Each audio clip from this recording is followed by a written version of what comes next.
আজকের প্রতিবেদনে আমরা কথা বলবো একটি অজানা অথচ চমকপ্রদ প্রাণী সান্ডা নিয়ে। এই ছোট আকৃতির প্রাণীটি অনেকের কাছেই রহস্যময়। কেউ কেউ ভাবে এটি খুব বিপজ্জনক, কেউ আবার বিশ্বাস করে এর শরীরে ঔষধি গুণ আছে। কিন্তু আসলে কি? সান্ডা একটি ছোট প্রজাতির গুইসাপের মতো।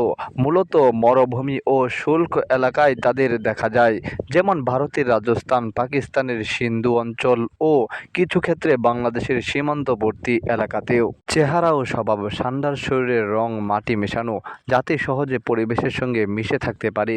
এর লেজে কাঁটা থাকে, যা দিয়ে আত্মরক্ষা করতে পারে। সান্ডা মূলত নিরীহ ও ঘাস পাতা জাতীয় খাবার খায়। এটি মানুষকে আক্রমণ করে না। গুজব ও বাস্তবতা: অনেক সময় শোনা যায় সান্ডার শরীর থেকে তেল বের করা হয়, যেটা নাকি ঔষধ হিসাবে ব্যবহৃত হয়। এই বিশ্বাস থেকেই অনেকে অসাধু চক্র সান্ডাকে হত্যা করে পাচারের চেষ্টা করে।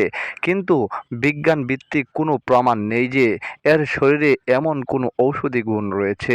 সান্ডা অনেক দেশে সংরক্ষিত প্রাণী হিসাবে চিহ্নিত। এদের শিকার বা পাচার করলে আইনের আওতায় শাস্তি হতে পারে। পরিবেশের ভারসাম্য রক্ষায় এদের ভূমিকা আছে, তাই এদের বাঁচিয়ে রাখা জরুরি।